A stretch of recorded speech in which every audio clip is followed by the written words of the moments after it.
Okay, I think we're live now. So, hello everyone. Hello. Yeah, we are live. Okay. Cool.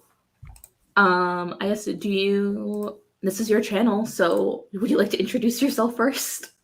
Yeah. Hi, I'm Nirali. I use she, her pronouns. I am the owner of this channel, and Katrina and I started Banned Books Club because we are both voracious readers who really care about the fact that children need access to media that is slightly disruptive and maybe questions the status quo and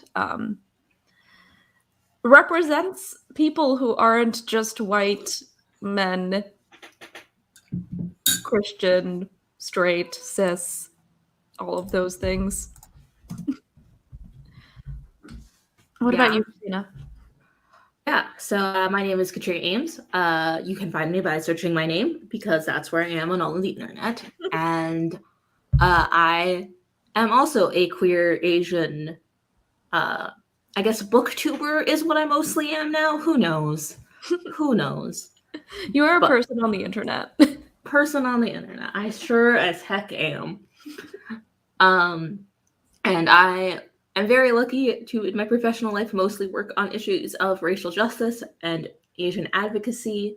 But I read a lot of books. I have a lot of book recommendations, and I don't like it when people try to stop people from accessing materials that can help them because their think of the children argument never means think of kids like me. Yeah. There's not a lot out there that looks like us. So when there is a book that looks like us, we tend to want to read it. Although there is more. Things are getting better. Slowly but surely. They sure are. Painstakingly as we fight for them. Yeah. It's been interesting especially the last few days with, have you seen the Target stuff? Okay, wait, no, so let's start with that. So before we start talking about our book, All Boys Are Blue by George M. Johnson, which we will get to. We will. I think as people come in, we'll actually talk about the book. Yeah. But so I think you saw a little bit more, but I saw that Target's website, you weren't able to pre-order books on there that you previously could be able to, and the books that you are no longer able to get from Target are predominantly queer books. They were all queer from what I saw, and I looked at the spreadsheet too, which was fun. And it was all of the books all of the books that were removed were queer, and it was apparently according to Target got in touch with the person who kind of blew the whistle on this. They got in touch with that person's publisher, and they've said that it's a glitch in the system sort of thing. I don't necessarily buy it. Everyone online was like, we're just hoping that they were accidentally listing these books for a Pride sale, and they accidentally got deleted, but it took them over 4 hours to respond, and there were a lot of people talking on Twitter about it and talking directly to Target and things like that. And Target was tweeting, and I saw that they were looking at their mentions without.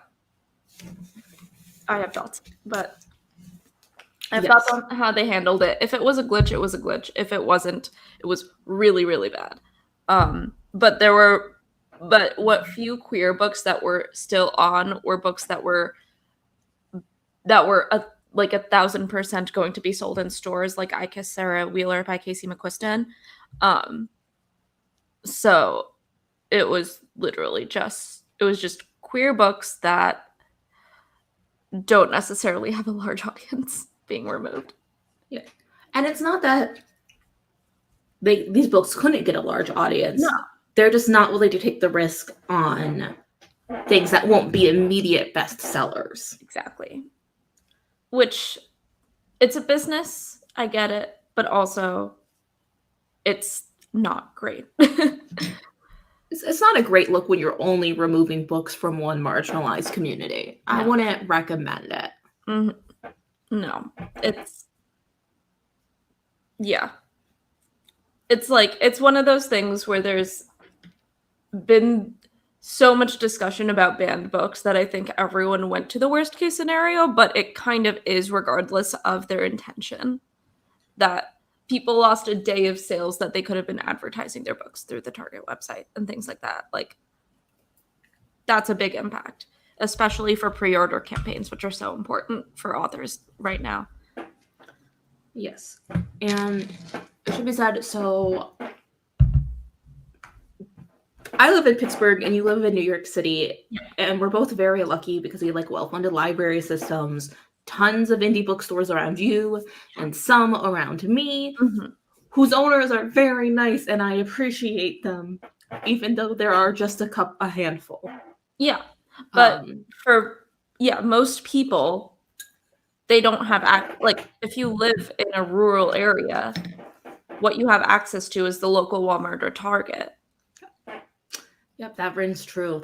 I did buy most of my books at Walmart when I lived in upstate New York. Yeah, it just is what it is, which, I mean, I have thoughts on, the way Walmart and Target have taken over America, which is a different live stream, but... Yeah, I think we need a different book to talk about that. Yeah, but that's just capitalism. But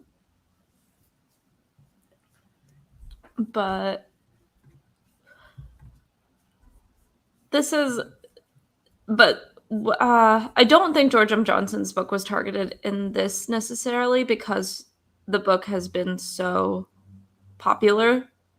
So it's kind of I wouldn't call it a bestseller. Is it a bestseller? I haven't checked. I think it made it onto like the bestseller list back when it debuted. So it is a bestseller, but it's one of those books that, as of now, has guaranteed sales. But it has been targeted through school systems because it is a book targeting teenagers that discusses queer identity, Black identity. It does also discuss non-consensual sex. It has sexual content in it, but I think the sexual content is so well done for the audience they're writing for that I don't know. Yeah. I pulled a full list of all of the content warnings. Both what I could find that the author put on it themselves and also what I could find online that other people mentioned might be important. And a full list includes blood, cancer, death of family members, death of friends, homophobia, incest, physical assault, racism, rape, sexual content, sexual abuse, slurs, and violence. And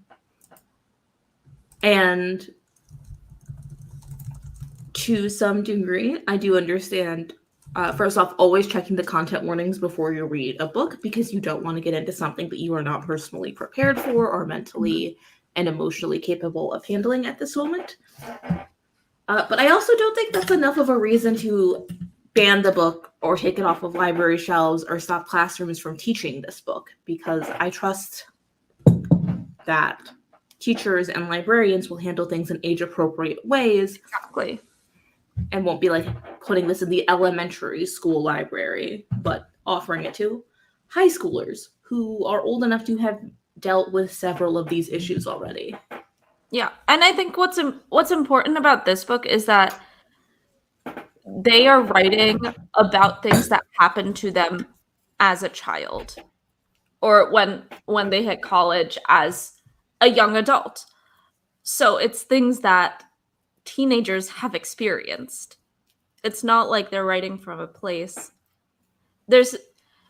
I think a lot of people get caught up in the idea of the innocence of children when discussing things like sex or death or abuse. But children have gone through these things. The author went through these things Yes, as a and child. at the ages that he says that he did, and is pretty Mhm. explicit about when these things happened as well. Yeah. So it's I think that's important because a child picking up this book may not have seen someone else go through what they went through until they picked up this book. And they may feel seen and they may realize that something's wrong when reading about the sexual abuse. Or they just may see themselves in a book for the first time. And I think that's so important. Yeah. Yeah, I think it's particularly helpful to have this kind of nonfiction, this kind of like memoir, available to young people, because I think it's important to acknowledge, first of all, that these things happen, and if they're not happening to you, you are extremely lucky. If none of these bad things have ever happened to you, but a lot of these things are things that most people will come. It'll happen to them eventually. Yeah. Eventually, your family members will die, and you will have to grieve. Eventually, it is likely that you will know someone with cancer. And unfortunately, eventually, actually, I'm going to split this up into two things. Most people will have sex in their lives consensually. Yeah. And unfortunately, you will likely know survivors of sexual assault and abuse throughout your life as well. And it's good if you come in prepared for some of those things, so you are able to be someone who can be empathetic and healing and willing to listen, and help people and know how to help people, or so you can help yourself if you're in a very dangerous situation yourself, and you will know that there are ways to get out. Yeah. Yeah. I think it's an important book for children to read. I don't personally, I thought the writing style wasn't necessarily what I would gravitate towards usually. I usually like a contemporary romance or a historical fiction, but I think it's so important to read outside of the genres you like, and it's also so important to read something that's first person from someone who went through something, so that if you encounter it in real life, especially when you're a teen, if you read this as a teen, it's going to help you understand the world a little more if you haven't experienced these things. Yeah. And I don't think that limiting what teens have access to and what information they have access to is helpful. Yeah. Because I was a teenager when nobody told me what sex was. I just Googled it. A lot of people our age got their sex education through Google, and either things like fan fiction or things like pornography, neither of which are accurate representations of sex. Yeah. I was very lucky that by the time I wanted to learn about sex, Dr. Lindsay Doe existed with her channel Sexplanations, which gives accurate sex education and medically accurate sex information, which is not required in all schools, is actually sometimes banned in some schools, which is a different problem, but connected. No, but George M. Johnson actually talks about in their book that, like, at the time, they didn't know that what was happening. They knew that it was bad, but they hadn't learned a single thing about queer sex in their education. Because I also went to a Catholic school, so what they learned, it wasn't explicitly abstinence, but that was heavily informing the options they had. Yeah, I remember when I was listening to the book, they were talking about putting the condom on the banana, but not being told what it was like for, or what it could be used for, what it's protecting against, aside from pregnancy. So, yeah, which is also wild because by and large, the people who popularized the use of condoms were queer people involved in the HIV and AIDS crisis in the 80s and 90s. Mm-hmm. And we deserve credit for that work that we personally didn't do because we were not born yet, but also deserve to be taught about how these things protect us. Yeah. And this, I believe they went to school they went to high school in the like late 90s, if I'm getting it right. Or no, 9/11 happened their sophomore year. So like early 2000s, but like we went to high school in the 2010s, and it was the only time queer people were mentioned in my sexual education class was when AIDS was mentioned, and that was it. There was no discussion of what safe sex looked like. There was no discussion of lesbians. There was just nothing. And I got opted out of that class, so I actually don't know what the content was like. So you didn't have to take a sex ed class? No, there was an interesting educational flaw in our system, I'm gonna say. So it's not that parents could have opted you out. It is because I transferred into the school in ninth grade with an existing health credit. But that health credit covered like more of the physical fitness and planning like meals and how you would like keep yourself healthy in non-sexual situations. Mm-hmm. So like just basic general health, which, while important, did not cover all of the information I needed. But I also at 14 didn't want to take another class, so I may have done this to myself a little bit. But the fact that they didn't even check. They didn't ask. They didn't ask what you learned in your health class and whether or not they needed to teach you more. Yeah. They assumed that it was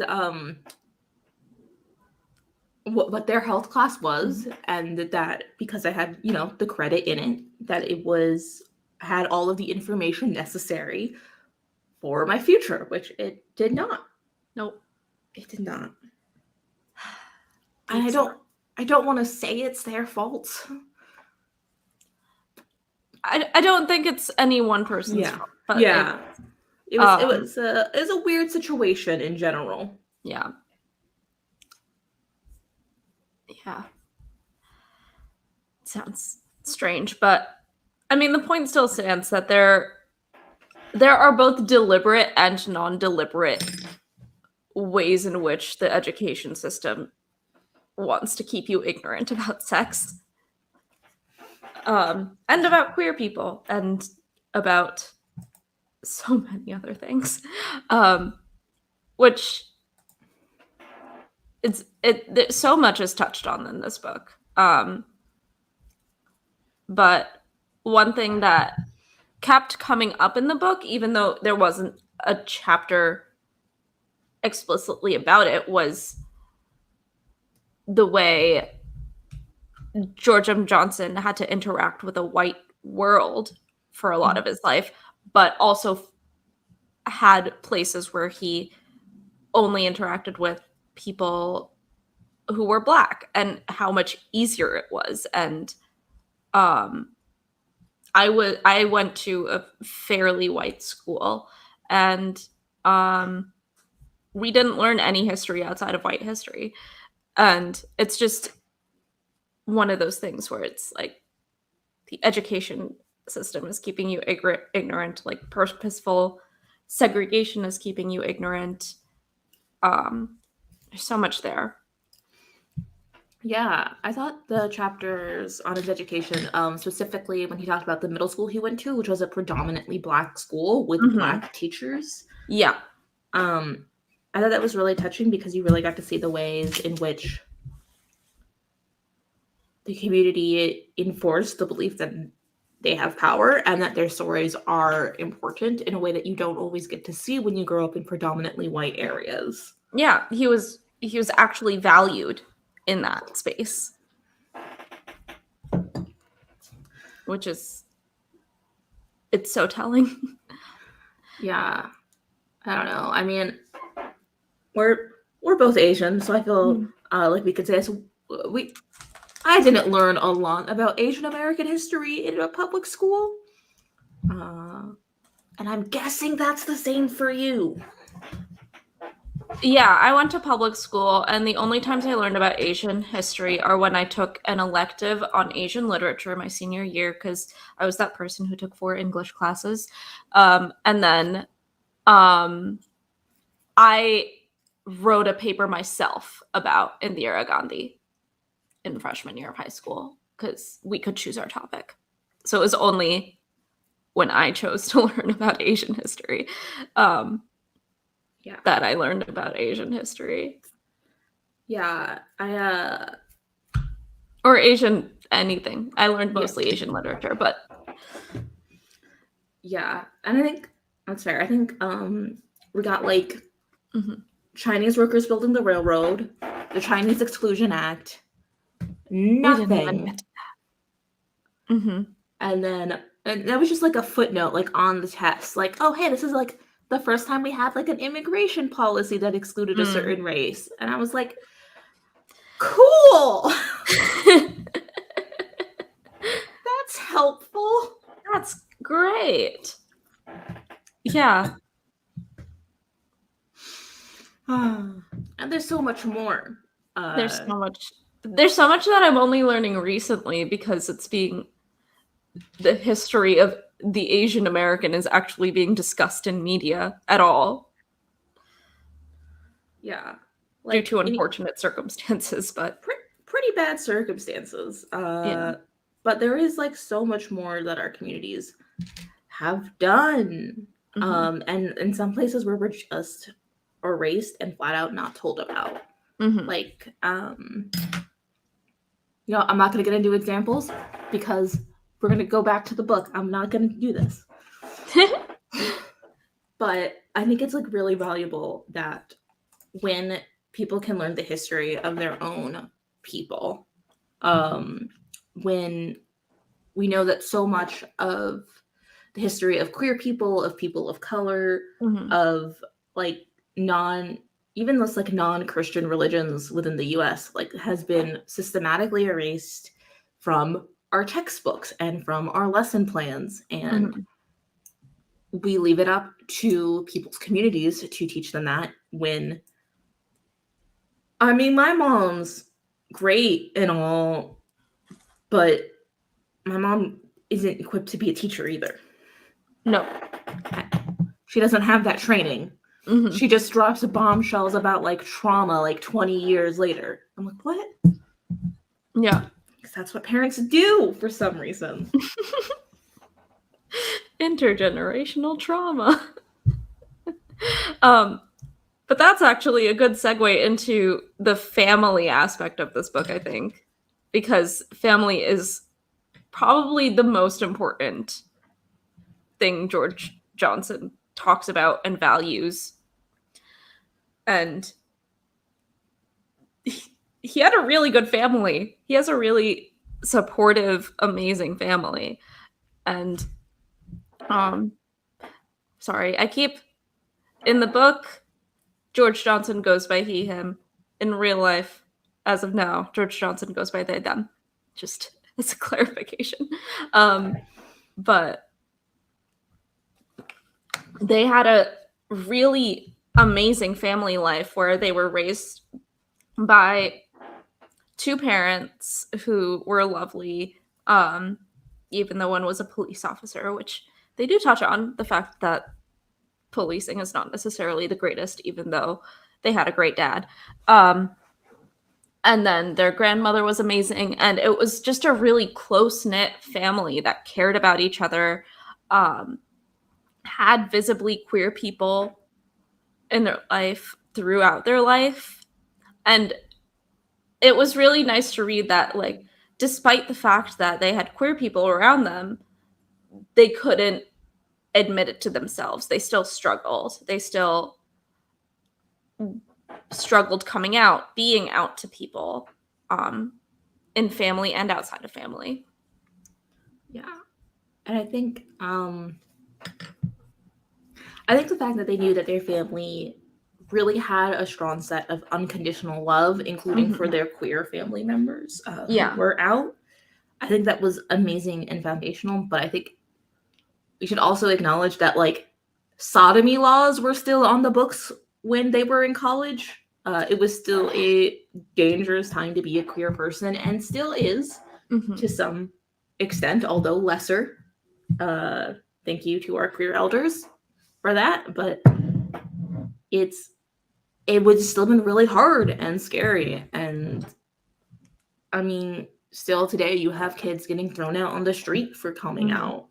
And although I don't think that would have been likely in George M. Johnson's situation, you never know. And any fear that they felt or any trouble they had coming to terms with who they were is okay. And it is a normal process that lots of people go through. Yeah. And it's just, I appreciate that this wasn't just a story about trauma to a Black queer person. There were traumatic events, but there was also so much happiness there and so much joy there that was great to read about. And it's like, oh, okay, you can have a fulfilling life even though bad things happen to you. You can still have good things happen. Yeah. I think there's like an amazing amount of just joy and love and that constant reinforcement that that they knew, like, without a doubt, that their family would have their back no matter what. Even if they don't understand what's going on, they would be there in the background cheering them on or fighting for them or standing up for them. Or, like, letting them wear cowboy boots to Disney World, which does not sound comfortable. No. But I love it. Those cowboy boots. I'm glad he rocked those cowboy boots at Disneyland. Instead of going with the cool sneakers that everyone else was buying. That was such a funny moment, too, of just, like, I feel like every kid has that moment of stubbornness of just, like, I want to do this one thing that's different than what everyone else wants to do. And even then, like, I feel like everybody approached that situation from a space of love to this, like, 8-year-old kid who is making a fun but possibly painful decision because they will be on their feet all day. It's an amusement park. Yep. But they're like, are you sure? Like, you could wear these cool sneakers like all of us. You could pick out other sneakers that you want more. You could wear this every day to school, which you won't be able to do in cowboy boots. And they're like, no, cowboy boots. And the grandma's just like, all right, this is what the kid wants. Yeah, it's like we've explained the consequences. We've explained what's going to happen. If you get the cowboy boots, you're not going to match your cousins, and it might hurt. Your feet might hurt, but you still want to do that? Let's do it. Let's find you some cowboy boots. Oh boy, kids. But also, like, it's like he needed to express himself in that moment, and he was given a chance to. He wasn't, like, shut down. Yeah. Which is, like one small anecdote of just, like, allowing queer people to express themselves. Because, I mean, I just read on Twitter today someone was complaining about their son picking flowers as, like, a 3-year-old. And going, should I be worried? I mean, I think the only time that would be a problem is if they're doing it in, like, your neighbor's garden. Yeah, like, don't steal flowers. But boys should get to enjoy flowers. Also, the cover with him in the flower crown. What excellent cover art. Yeah. It's beautiful. And I'll also say, like, it's still... So because so much of this book is about Black masculinity and queer masculinity and healthy depictions of that, I like the cover a lot because it has a very, like, masculine pose, an illustration of, like, a very masculine profile. Yeah. With the flower crown. Because also, like, historically, crowns of flowers were for winners who did manly masculine things. And now, yeah, they're seen as, like, a feminine ideal. But you know what's great about it? Flowers are pretty, and there are so many ways to express who you are and what you want in the world, and we should just let people do it if it's not hurting anyone. Let that 3-year-old pick flowers. Let that 3-year-old pick flowers. Yeah. Also, I love that cover because it's like he's standing tall. Like, you don't see him standing, but, like, he has his head up. He's got his flower crown, and he's, like, glaring at you, like, say something. I dare you. Right. I love it. Like, shoulder straight, head up, looking into the distance. Like, they're going to take on anything that comes their way. And the reason they were able to do that is because of the incredible support system they had with their queer chosen family and their luckily biological family. And yeah, it's a good book. It's a good time. I think it was also just really nice to know that there were families who loved their queer kids so exceptionally and so fully. Even back in the early 2000s and 90s, because as much as you hear so many horror stories from that time. Exactly, yeah. And it's just kind of healing to know that there were always been families that have had our backs, and there have always been people who truly understand what it means to be a family and to, like, take that responsibility of caring for a child when they're born, even though you don't know anything about what they would be like. I mean, so this whole book starts with George and Johnson's aunt running into the, like, waiting room of the operating room, being like, "It's a girl," and then coming back out a minute later was like, "My bad, it's a boy." Wrong both times. Wrong both times. It's neither. But they tried, and they were still excited for this new child and loved them their whole lives, and that shouldn't be exceptional, but it is. Especially, like, I'm sure it's not exceptional for just people living their lives, but to have that in a book is pretty, like, to have someone have written down their good experience living as a queer Black person in the 90s and 2000s. Yeah, that is incredible. And I think the stories of love and joy are just as worth sharing as the stories that our communities have about trauma and the violence that's been inflicted upon us. Yeah. And it's not like there isn't violence inflicted upon George in the book, but I feel like there's such a good balance, which is rare to see. I feel like you either get books about trauma or books about happiness. This is about a complicated individual who has gone through things, but has also come out the other side on things. And it's just so important. Yeah. And I think that's something that more nonfiction should embrace. Really showing more of a fullness of the story, really showing how, you do have good and bad moments in your life. And that's to be expected on some level, and you're going to be okay getting through it all. And eventually, this too shall pass. Yep.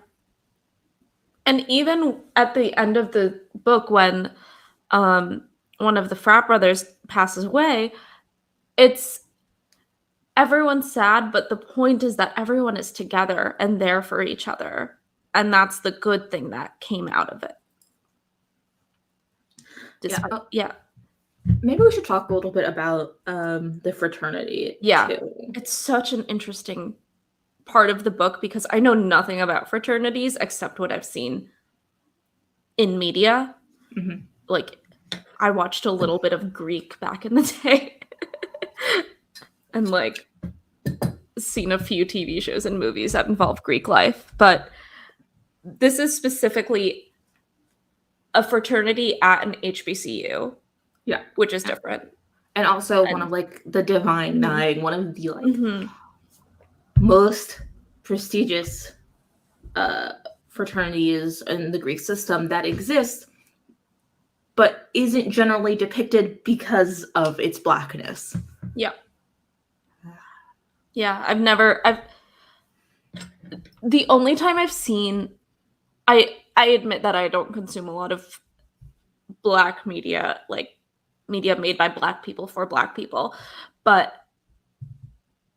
I feel like only relatively recently have I seen HBCUs like lauded as important in media, especially because a lot of amazing Black media creators have come from HBCUs. But yeah, it's one of those things where George in the book is finally at a place where he feels respected. And despite the fact that the idea of a fraternity is very masculine on purpose, he finds a place in it as a queer person and is able to come out to people, and it discovers other people who are queer. And is also a little messy about it, like accidentally outing someone else to another frat brother to be like, no, I'm cool. And so is this person, because they're also gay. Yeah. Which they admit is not the best way to go about things, but yeah. I think they regret that. But also, like, I get it. Yeah, I get it too. It's one of those things where it's just like the excitement of finding someone else like you overwhelms having some sense sometimes. Yeah. And I also kind of understand that, like, a lot of the sections around the fraternity are written around their anxiety about, like, can they be out and open in this space? Will they be accepted even though he's more of like an effeminate person and not like the ideal of masculinity, and wanting to join it, to defying masculinity on their own terms and their own right about what that means to them and what a healthy masculinity could look like. Yeah, because in other parts of the book, he was forced into masculinity, like when he had to choose between jump roping and football or things like that, where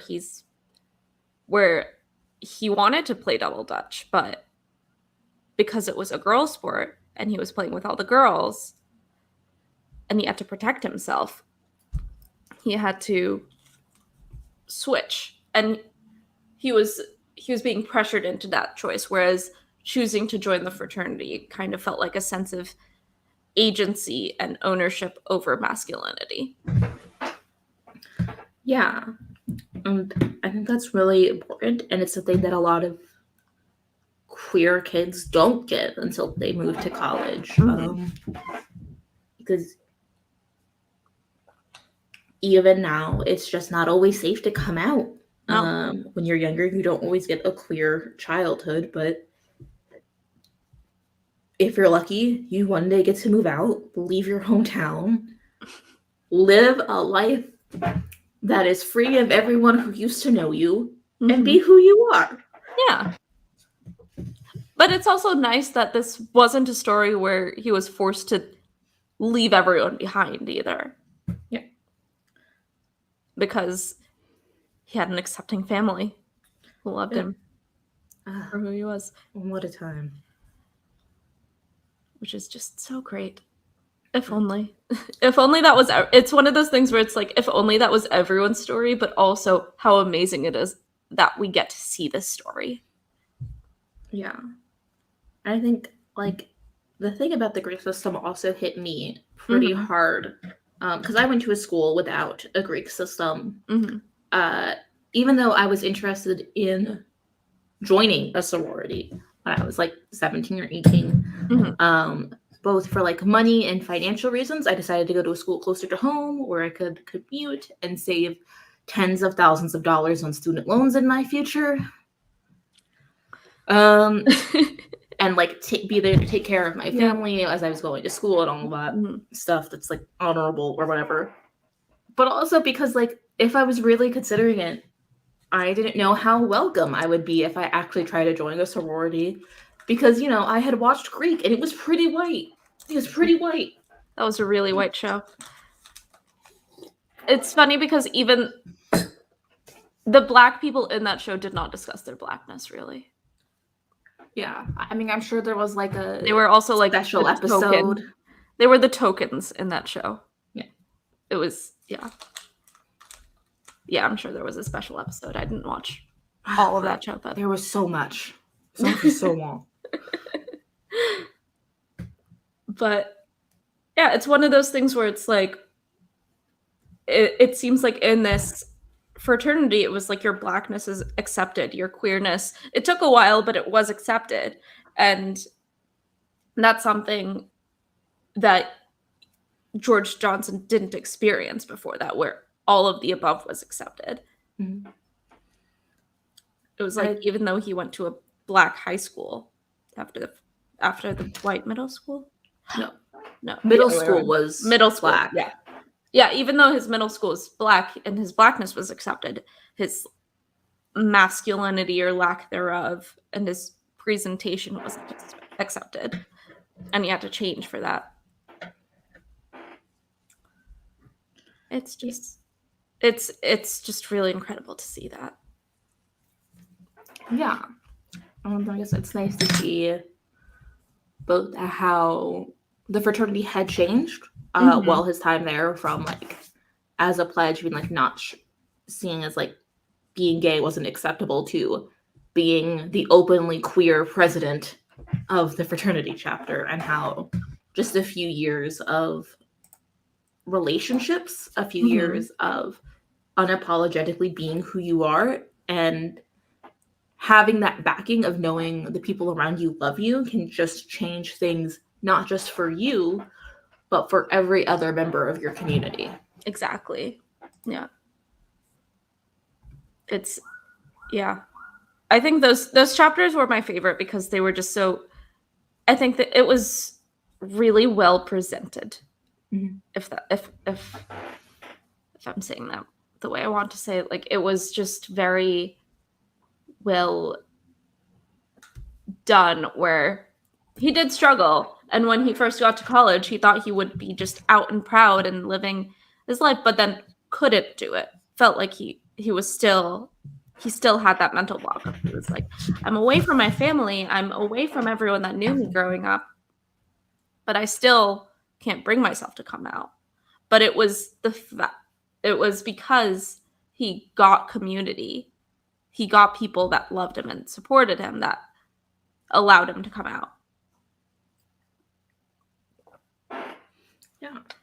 I think that's really beautiful, and a reason why, I guess it's also a reason why I think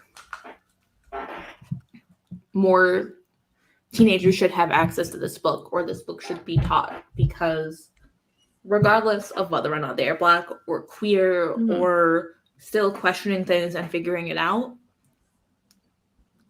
I think the core pieces of this book is love and joy and acceptance and how to show up for people. And I think those are valuable lessons that all teenagers need.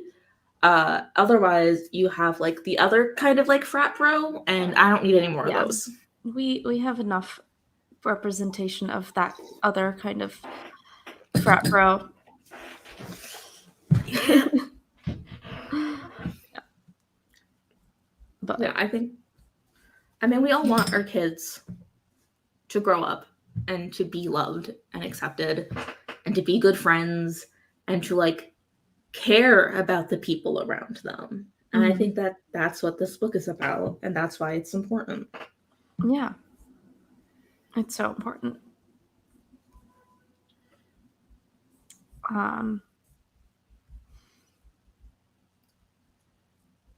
Should we talk about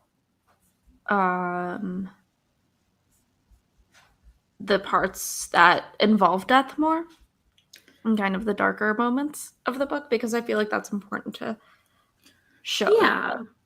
Yeah, I think that is like also important because okay, so I still think the great moments of these death chapters and death scenes, it still has that through line of love throughout it. The deaths that are discussed are people that George M. Johnson really cared about, and thought about and had dealt with like their mortality in some ways already. And like that's tough to read sometimes, but I think it's still like important and has that like important through line of it all. Yeah, where I just love when they talk about their grandmother so much, because it's just such a loving and caring person in their life. And she's just amazing. And it's like when she passed away, it was extremely difficult, obviously, but the rest of the family cared so much too. Yeah. I think it was important too because their grandmother died while writing this book. So they had to rewrite parts of it to reflect the fact that she is dead now. And that's tough. Yeah. Just, yeah, that's a lot. Yeah, because it's one thing writing about how much you love your grandparent, and then it's another writing about how much you love your grandparent who is now deceased. They're two completely different things. And but I feel like they brought her back to life with this book in a lot of ways. Like there's just so many wonderful stories there. I think it's nice that there will be like this like permanent preservation of her life and how she was there for all of her grandkids in different ways and providing what they needed most from her. And that's such an important thing, where she was always like, I love you all equally, but I love you all in different ways because I'm giving you what each of you needs at the time. Like, I don't have a favorite, but you all have different needs, and I'm going to be there for those different things that you need. Not everyone needs the same type of love. Right. Because she had even taken in some of their cousins and raised them full time and provided them a safe home that was like free of violence or drugs, or like just being in a more affluent community where they can have access to better education systems. And George was lucky enough to not need that. Yeah. Like George didn't need that, but they needed the care of someone who understood them entirely and accepted their queerness and accepted the fact that they were kind of the smart one, which is a little different, and also the one that didn't have a lot of close friends necessarily. And like she would take them to volunteer places and do things because they needed company. So I think that was really important. I think that's an important lesson for everyone to learn, because not everyone realizes that they need to give different things to different people and be different for different people, and that love looks different for everyone. So I think that's an important lesson for everyone to learn, but especially teenagers, if they internalize that kind of thinking. Yeah. That's so important. Yeah. I also think it's so important because, like, we both have siblings. Mm-hmm. We're very different people from our siblings. Yep. I have 9 of them, and none of us need the same thing at any time. No. Not even a little bit. Yeah. But... yeah. I just have one sibling, but I have a lot of cousins, and all of us have different needs and different circumstances and things. And all of us have such different personalities that, like, we wouldn't ever need the same thing at the same time, except for Christmas, when all we really want is presents. Yeah. Cash is a great present. Everyone needs it. But it's just, like, that's the fact of the situation. Mm-hmm. All of our kids, all of the time, are going to need different things from us. And I think to have a grandparent who understood that Mm-hmm. and provided as much as she could to each of those kids to meet those different needs Mm-hmm. Is really exceptional, because it is hard to meet all of those different needs for all of these different kids. Oh, so hard.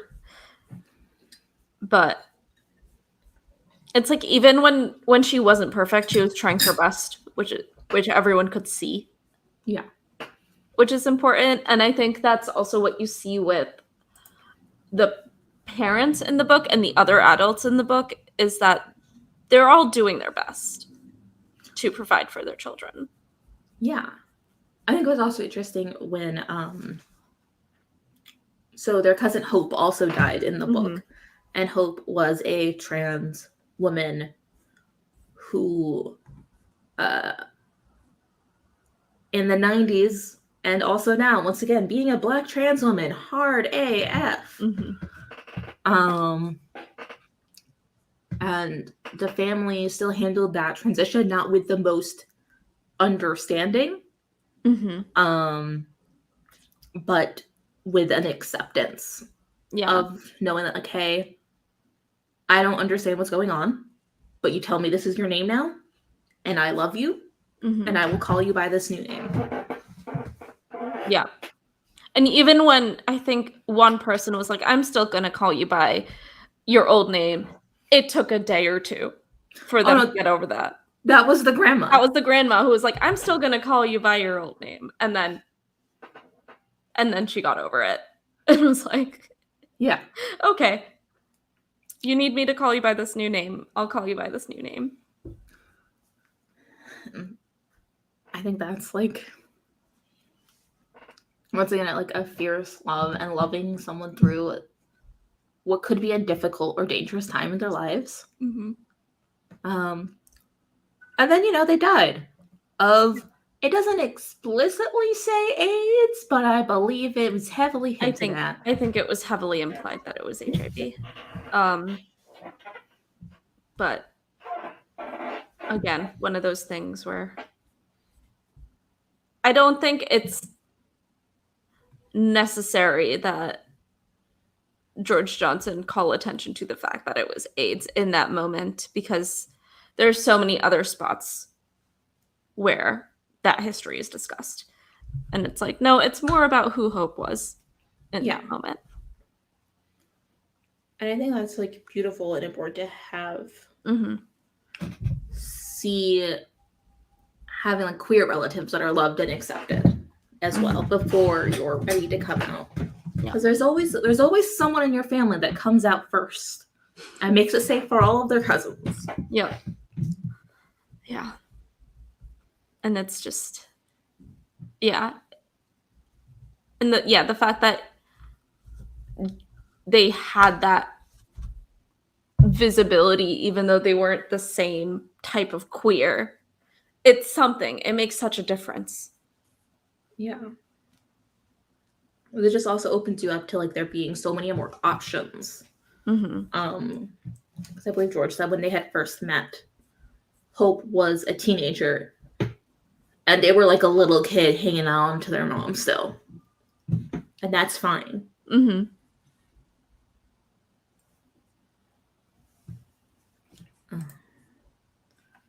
Well, our hour is just about up. Yeah. Is there anything else you really want to discuss before we finish off? Not particularly. I do just want to close off with saying that this book is currently being challenged across the United States because it is unapologetically Black, it is unapologetically queer, and it is also unapologetic about trauma and the fact that they experienced trauma. And I think it's done it's not, well, there are some more explicit parts of the trauma, it's not done in a way that I think is inaccessible for a teenager. Like, I don't think it's too mature for a teenager to read at all.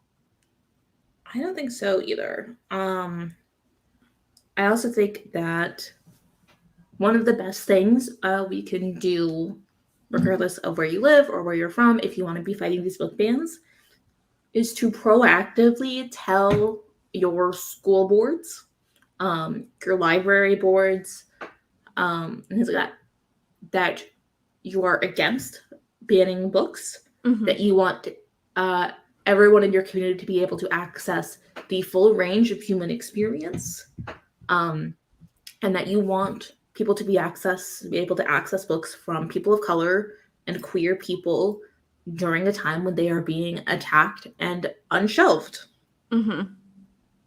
Because a lot of the times the only access kids have to books is their schools and libraries, and they deserve to see themselves and they deserve to see their own experiences, and they deserve not to be erased. And this book, so much of what happened in this book happened to George when they were a teenager, when they were a kid. And I think if they weren't too young to experience it, then the other kids shouldn't be too young to read about it.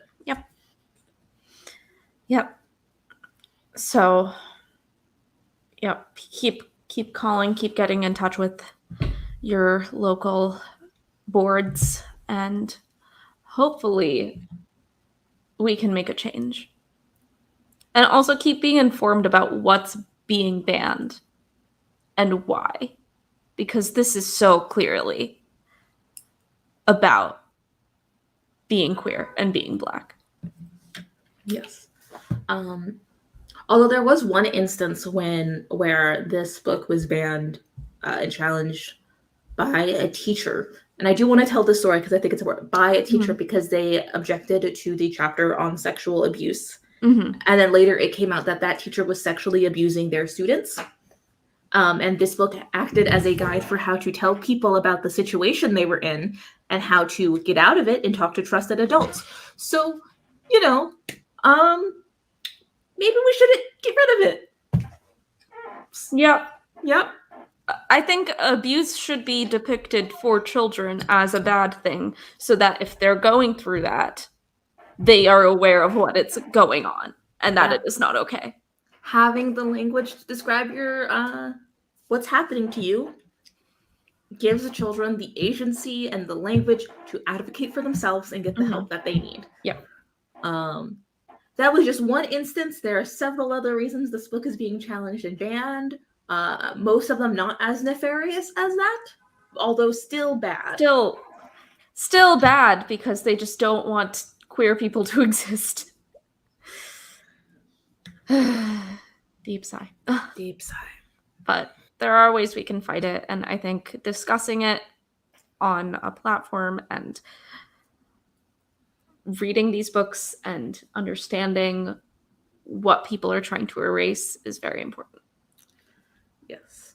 Which I guess does bring us to the fact that we are going to be doing this monthly. Next month, the live show will be on my channel, so make sure you're subscribed at youtube.com/Katrina Ames. Oh, Matt, yay! Oh no. We're ending, but this will still be available to watch. Thank you so much for showing Thanks, up. Matt. But yeah, we are going to be, this might not always be on like the last Sunday of the month. Things will vary as our schedules change, as we have other stuff going on in our lives. But the next month we will be reading Mouse by Art Spiegelman, which is a Holocaust story built on allegories and was famously banned in a Tennessee school board. Yeah. Also, please join the Discord if you haven't already. I just put the link in the description, because we'll be updating there more than Twitter, but we will also be updating on Twitter and our social media. Yes. And the Discord is really important because we want to be discussing the books with you all throughout the month. Because as lovely as this conversation has been, we would love to have more voices here. Yep, we are just two people. Two excellent people. But thank you so much for joining this chat. I had a great time. It was good. It was a good chat.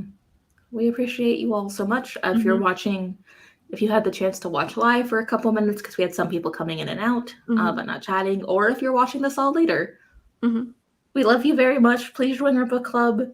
Like the video, subscribe to both of our channels. Tell us how great you think you are. Tell us how great you think the book is. Just let us know. Yeah. Thank you so much for watching this, and we'll see y'all next month. Bye. Okay, bye.